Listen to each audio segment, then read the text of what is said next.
my words right now. I want to be very careful with my words right now. This is going to be very difficult. Sitting through a sentence or two, as disjointed and discombobulated as those sentences and thoughts might be, because they are coming from Charles Barkley, he's still going to attempt to say something profound and is going to wind up looking like a damn fool, like he does every time he touches politics. Okay. Because this is a really touchy subject for me. Why? I love that kid and his family. And they call you the N-word in whatever language for whatever name for black people that they speak in their language when they talk about you. But we are dealing with Barkley. Let's go. But the way some of these other immigrants are getting treated in our country right now is a travesty and a disgrace. Well, they can hold their own nuts, Charles. That's not our place to speak out for a group of anti-black immigrants that hate our black guts. I think there's a difference between amazing immigrants and criminal immigrants. Criminal immigrants? You mean eminent domain? What the hell is he? What are you talking about? First of all, if you're in the country illegally, meaning if you're an illegal alien, then you are a criminal. I think what's going on in our country, what we're doing to some of these amazing immigrants. Amazing immigrants. Is really unfortunate, and it's really sad. And that's a great immigrant story. We have a lot of great immigrant stories out there. What's a great immigrant story? This guy cannot connect thoughts. These stories need to be told, but some of the stuff that's happening to immigrants in our country right now is really unfortunate. Coming from the guy that excused the murder of Breonna Taylor. And it's really unfair. But immigrants built this country, and we should admire them and respect them. I love you, bro. Thank you. We have a panel full of dumb black males. Got a lot of respect for Kenny Smith, but I doubt anybody on there reacted with the way that they should have reacted. This country was built by foundational black Americans, the people that were enslaved and forced labor from those people called black Americans, foundational black Americans. Black people built the country, not immigrants. There were no immigrants back then. Charles, I love you, bro. There seems to be this consensus in the media that this damn fool, this babbling big fat idiot is somehow profound. He's not. He's a big retard. And people grade on a curve when they hear him talk. That is not an intelligent man talking. And I mean that in every personal way that I can, because this guy has a track record of attacking black America and kissing up to white people. I'm so sorry the way the immigrants in the country are treated. Shut your dumb ass up.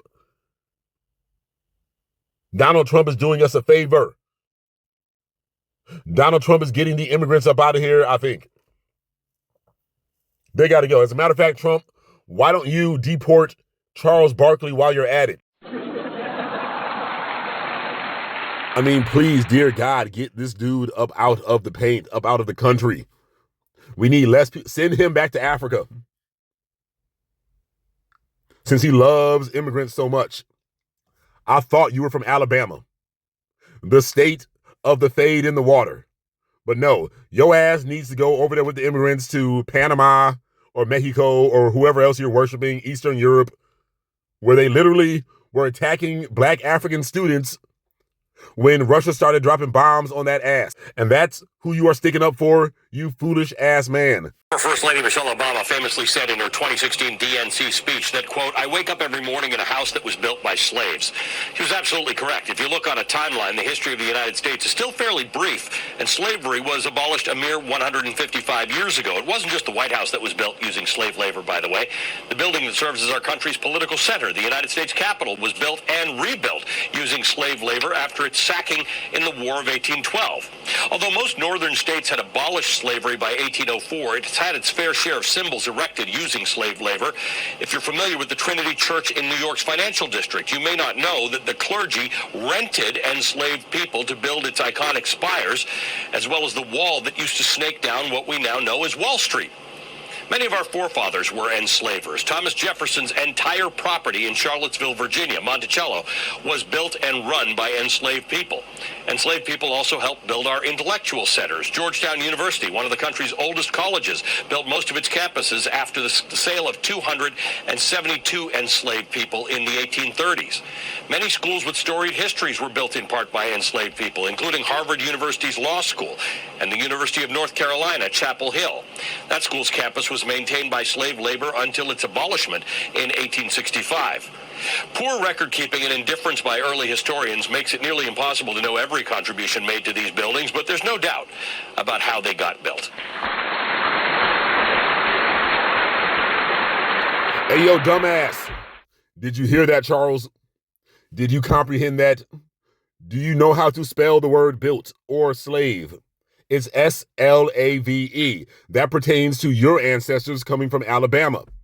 Now, which one of those buildings? The Capitol, the White House, Georgetown University, Wall Street, the financial district. We can go on and on. There's a lot more than what he mentioned in that piece right there from MSNBC. None of them were built by immigrants, Charles, but we do not expect Charles to understand things like this. 1840s to the 1880s. 1880 to 1920 was the biggest boom. 1965. This is when the immigrants arrived, for the most part. Before the 1840s, there were pilgrims, there were settlers, and there were slaves. We built the country along with the pilgrims. We did all of the intense, heavy labor. We were also architects and urban designers as well.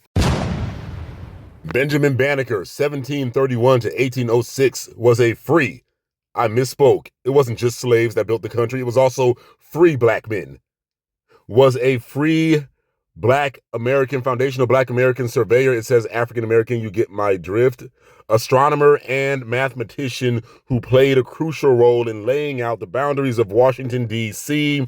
in 1791. He assisted Major Andrew Elliott in surveying the 10 square mile federal territory using astronomical observations to establish key boundary lines. Now, a lot of the time when you hear assisted, they were using the black Americans' brains because legally there were things that black people couldn't do. That right there is proof positive of black Americans working with the white settlers and or pilgrims or just doing it by our damn selves to build this country. We built it. He laid out Washington, D.C. Charles Barkley, we do not expect you to know things like this. That self-hatred, that coonery is a bad mamma jamma. Have you ever heard any of these immigrant groups as a whole give black Americans props? No, you have not. I love you, Charles, bro. A panel full of black men that ain't worth nothing.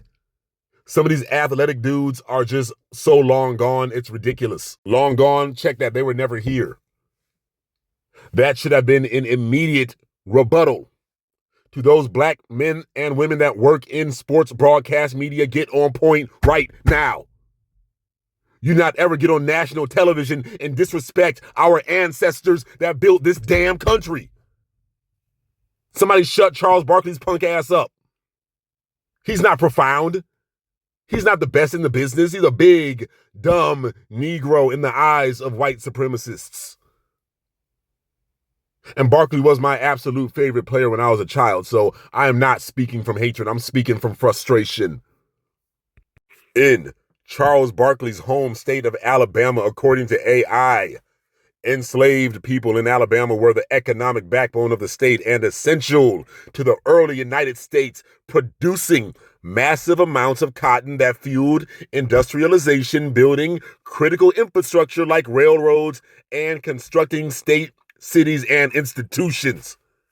By 1861, slaves accounted for roughly 45% of Alabama's population, generating wealth that powered national expansion. That's your home state, Charles. How do you not know that? Wasn't no goddamn immigrants doing a goddamn thing in Alabama. That was foundational black Americans. Cotton. I forgot about that. The cotton economy. In Alabama's enslaved population cultivated the cotton that powered northern textile mills and provided 3/4 of the global supply, making it a cornerstone of the U.S. economy. Damn. You couldn't AI this, Charles? Oh, wait. You don't even know what AI is, do you, you fool? Infrastructure, development. Enslaved laborers cleared land, built railroads such as the Montgomery Eufaula Railroad, and constructed ports and cities, creating infrastructure that facilitated commerce. Building institutions. Enslaved people in Alabama maintained buildings and infrastructure at institutions like the University of Alabama, performing tasks from labor to specialized trades according to the University of Alabama. Regional growth. The expansion of slavery in Alabama was directly tied to the growth of financial systems, with southern plantations and northern banks utilizing enslaved people as financial assets, notes facing south. So the labor of these southern slaves fueled the northern economy and the southern economy alike. The hell is wrong with you, Charles? The Alabama State Capitol building in Montgomery is a prominent municipal state building project that involved enslaved labor. Enslaved brickmakers and bricklayers were responsible for building the structure, which was completed in the mid-19th century. Horace King, notably, the cantilevered spiral staircase inside the Alabama State Capitol was designed and built by Horace King, a renowned bridge builder who was enslaved for most of his life before gaining freedom in 1846. That's your state of Alabama, Charles. Do you even know who Horace King was? He was not an immigrant. University of Alabama. Enslaved laborers were used to build the original campus in Tuscaloosa, including the George's House, 1829, and to prepare fortifications on campus between 1863 and 1864. Magnolia Grove. Enslaved carpenters and builders constructed this historic property in Greensboro, which is now maintained by the Alabama Historical Commission. Infrastructure. Enslaved workers built and maintained early infrastructure. I lost it there. In Alabama, such as the Montgomery Eufaula Railroad, which began construction in 1859. Yes, that right there, the University of Alabama, Charles Barkley, in your home state, was built by slaves, your damn ancestors. Yo, it's a good thing that Raw Status TV exists. Even though they want to shut me down, I'm still here.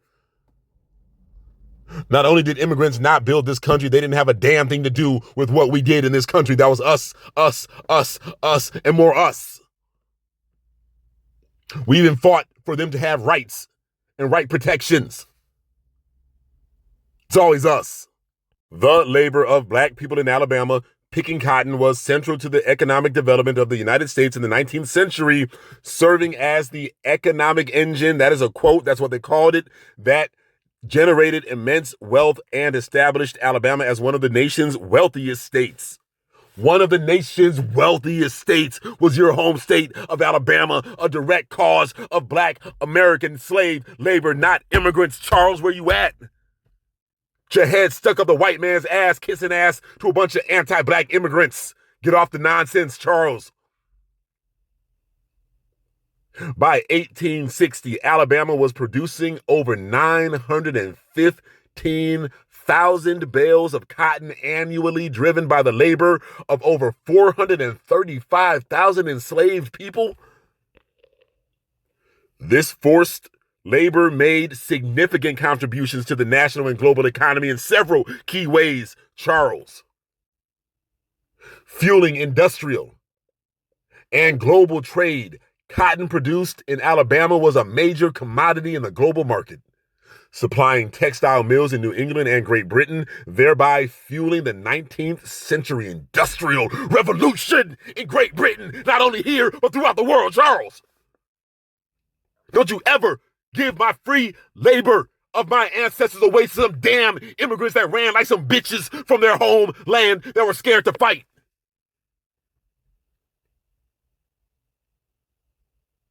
Economic growth and wealth creation. By 1860, cotton comprised over 60% of U.S. exports, with Alabama leading the nation in production.